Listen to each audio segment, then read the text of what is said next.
Hello, my name is Brooke and I am a life coach that specializes in shadow work. And today in this video, I want to go over what shadow work is and why it's important to do. So first and foremost, what is shadow work?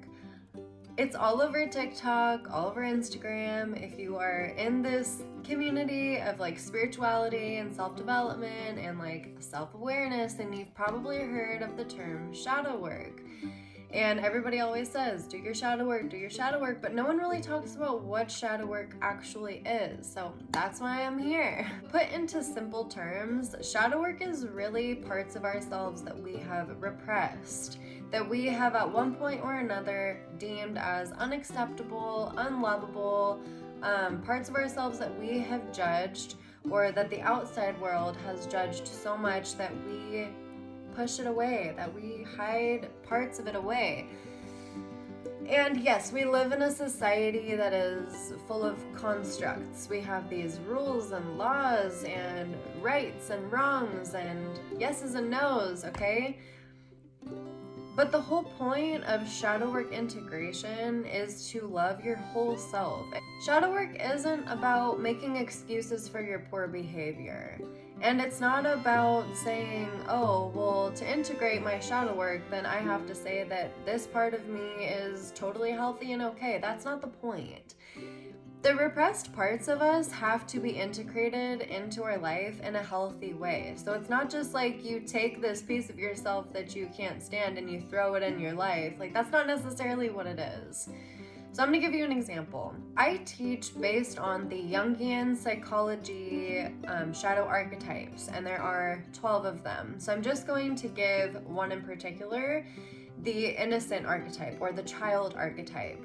This one for me is like a really big archetype in my life. This archetype is all about like positivity, and they have a great aura about them, and they're peacemakers, and they're just very naive, and they think that everything is sunshine and rainbows, and they don't really see the more negative energies that are around them or that other people carry, and they tend to really hold on to people, even if the person that they're holding on to is like a really negative, toxic person. They just see the best in everybody.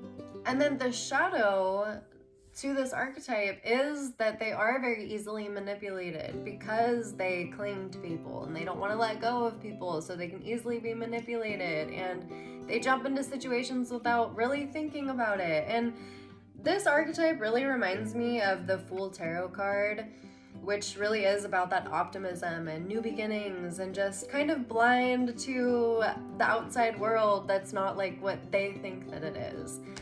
So for me, integrating this shadow really had a lot to do with setting boundaries and getting real with myself and the reality that I'm wanting to create, the future that I'm wanting to create for myself, rather than just like, oh, okay, like, oh, okay, oh, okay. That was me, just jumping into things, just doing things without really thinking about it and thinking that like the best thing would come out of it and not really thinking too much about it anyways. And it would just get me into a lot of trouble, whether it was like real physical trouble with other people or just trouble with myself, because I would do things that didn't align with my core values, but because this was such a huge shadow for me, I didn't realize that it wasn't aligning with my core values until kind of after the fact.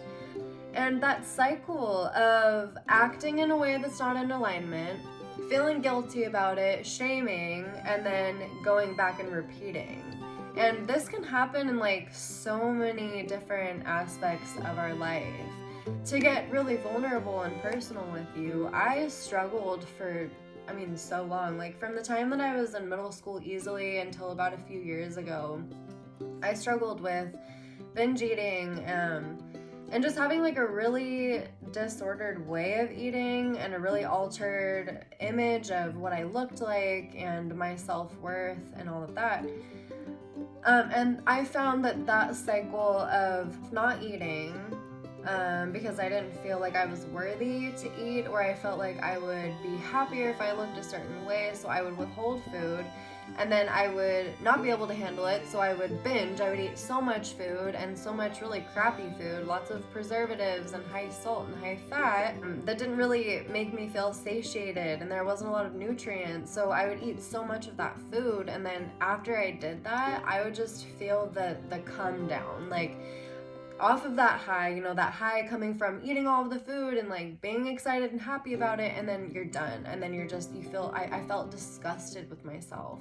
Not only did I feel disgusted with myself because like I felt like that wasn't aligning with what I wanted, but also the food that I was eating, how I was treating myself, like, and I knew that it was wrong. I knew that like not eating and then eating too much of really bad food was bad, but it was just this cycle that was never ending because I didn't know how to end it. I didn't know how to get out of it. And this translates over into shadow work, which kind of brings me to the next topic of why shadow work is so important. Shadow work is so important because if we don't do it, then we're living our lives through our traumas. Like, we're seeing the world through traumatized eyes, and traumatized eyes don't bring like abundance and love and luck and like positivity and great opportunities. It doesn't bring that. It brings everything from the past. So we don't even realize sometimes that what we're creating and what we're manifesting is actually stemming from the past, because we haven't done the shadow work. So you can't go outside and like plant a beautiful crop on crappy soil, right? If you plant it on crappy soil, you're gonna get crappy crops, you know? Like, I don't know much about that. I'm just saying.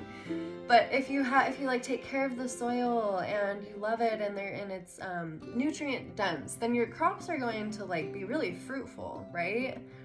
So shadow work is the same. When we do the shadow work, when we integrate our shadows in a healthy way and we manifest from that state, then we're talking. Then we're really like manifesting this abundant life that we're truly wanting.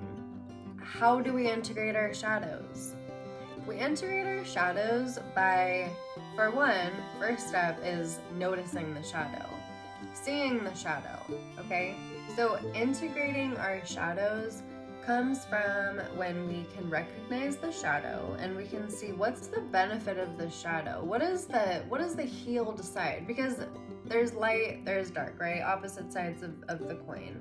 The sun and the moon, yin and the yang. It's two halves to one whole. So a shadow is just one extreme over here, and then there's another extreme over here. So how can we blend them? How can we take the shadow and make it an integrated part of our lives, of our personality, and how can it benefit us? Back to the example of the child or the innocent archetype, the shadow of that is that it can be very easily manipulated. It can get itself in trouble, right? Because it does things without thinking. So how can we balance that shadow into our life in a healthy way? Well, it's great to see the positive, right? It's great to see good in everybody and in everything.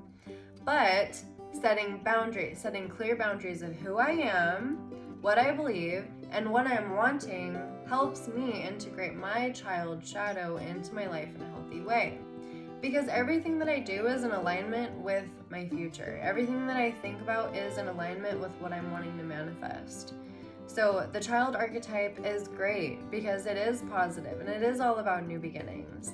But being careful, being aware that I'm not being manipulated, and being aware of, have I thought about this thing enough? Am I neutral about this situation? That's what shadow integration is. And think of it like a puzzle. Think of yourself as this beautiful puzzle, okay? It can be like whatever kind of puzzle you want it to be. It's like a 1,000-piece puzzle, okay? Very multifaceted, okay, bitch? You got a lot going on. You're beautiful, you're funny, you're a great person, you are adventurous, you like to do fun things, you take care of yourself, you're a night owl, or like you're a coffee person, or you're a tea person, or whatever, like, right? We're multifaceted. We have all of these different pieces of us that just make us us, and it's all beautiful. Our shadows that we repress, right? That we say, oh, that's not good. We don't want people to see that. I don't want to pay attention to that, right? We're going to put you way back here. We're going to lock you up, okay? when we do that, all we're doing is taking a whole, like a handful of the puzzle and throwing it out the window. I don't like you, you're not good enough, you're not lovable enough, you're not pretty enough, whatever it is. And then you have this like puzzle that doesn't make any sense, right? It has a bunch of like missing chunks out of the puzzle, and it's like, well, now I'm not done. It doesn't feel completed. You need to complete the whole freaking puzzle, right? To see the whole picture, the whole beautiful picture that you're trying to create. And that's why shadow work is important, because when we integrate the repressed parts of us, when we pick up those puzzle pieces that we've thrown out and we put them in a healthy way and we make them work, now we have this beautiful puzzle, right? And now we have this beautiful version of ourselves that we have created. And it's hard work. Shadow work is not cute. Like, I think that it has this like idea that it's like this cute thing that, oh, do your shadow work, you know, girl, do your shadow work. It's not that cute. Like, it's sad and it's hard, and like it's a lot of crying, a lot of like, you feel crazy, you feel alone. It's like, how do I talk to people about this? And I did that by myself, and I know a ton of people do that by themselves as well. And like, my goal as a shadow work coach is truly to like be that guide and that light, because it's when you're doing shadow work, it's dark shadow work, it's dark work, you know?